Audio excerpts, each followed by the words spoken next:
അടുത്തതായി നമ്മൾ ചെയ്യാൻ പോകുന്നത് പവന മുക്താസന. അതിനായി പാദങ്ങൾ അടുപ്പിച്ചു വയ്ക്കുക. കൈകൾ രണ്ടും ശരീരത്തിനടുത്തേക്ക് കൊണ്ടുവന്ന് കമഴ്ത്തി വയ്ക്കുക. നമുക്ക് പവന മുക്താസനത്തിലേക്ക് പോകാം. ആദ്യമായി ശ്വാസം എടുത്തുകൊണ്ട് വലതുകാൽ മുട്ട് മടക്കാതെ മുകളിലോട്ട് ഉയർത്തുക. ഉച്ഛ്വസിച്ചുകൊണ്ട് മുട്ട് മടക്കി കൈകൾ കൊണ്ട് മുട്ടിനെ നെഞ്ചിലോട്ട് അടുപ്പിക്കുക. തുടർന്ന് ഒരു ശ്വാസം എടുത്തുകൊണ്ട് ഉച്ഛ്വസിച്ച് തലയും നെഞ്ചും മുകളിലോട്ട് ഉയർത്തി നെറ്റിയോ താടിയോ മുട്ടിനോട് അടുപ്പിക്കുവാൻ ശ്രമിക്കുക. അതേസമയം ഇടതുകാല് നിലത്ത് പതിഞ്ഞു തന്നെ ഇരിക്കണം. ശ്വാസം സാധാരണഗതിയിലേക്ക് കൊണ്ടുവന്ന് നിശ്ചലമായി പവന മുക്താസനയിൽ സ്ഥിതി ചെയ്യുക.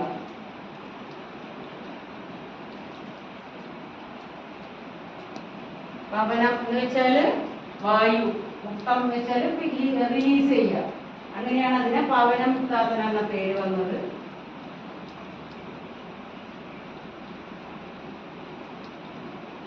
തുടർന്ന് ശ്വാസം എടുക്കുമ്പോൾ തലയും കൈയും താഴേക്ക് കൊണ്ടുവരിക.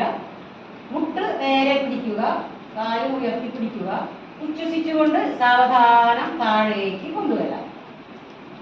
ഇനി നമുക്ക് ഇടത് സൈഡ് കൊണ്ട് ചെയ്യാം. ശ്വാസം എടുത്തുകൊണ്ട് ഇടതുകാൽ മുട്ട് മടക്കാതെ മുകളിലോട്ട് ഉയർത്തി ഉച്ഛ്വസിച്ചുകൊണ്ട് മുട്ട് മടക്കി കൈകൾ കൊണ്ട് മുട്ടിനെ നെഞ്ചിലോട്ട് അടുപ്പിക്കുക. തുടർന്ന് ശ്വാസം എടുത്ത് ഉച്ഛ്വസിക്കുമ്പോൾ തലയും നെഞ്ചും മുകളിലോട്ട് കൊണ്ടുവന്ന് താടിയോ നെറ്റിയോ മുട്ടിനോട് അടുപ്പിക്കുവാൻ ശ്രമിക്കുക. വലതുകാലം നിലത്ത് പതിഞ്ഞു തന്നെ ഇരിക്കുന്നുവെന്ന് ഉറപ്പുവരുത്തുക.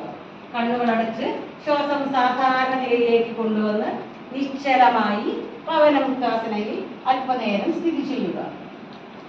വലതുകാലിൽ നല്ലോണം നമുക്ക് തന്നെ ഇരിക്കുക. മുട്ടെല്ലാവരുടെയും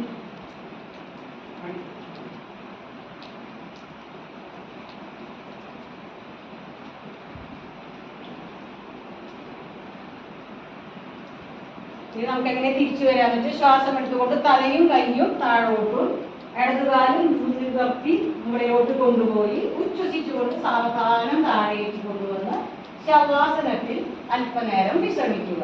തുടർന്ന് പവന മുക്താസന കൊണ്ട് നിങ്ങൾക്ക് ലഭിച്ച വ്യത്യാസം, ശരീരത്തിന്റെയും മനസ്സിന്റെയും ശ്വാസത്തിന്റെയും വ്യത്യാസം നിരീക്ഷിച്ചുകൊണ്ട് അല്പനേരം നിശ്ചലമായി സ്ഥിതി ചെയ്യുക.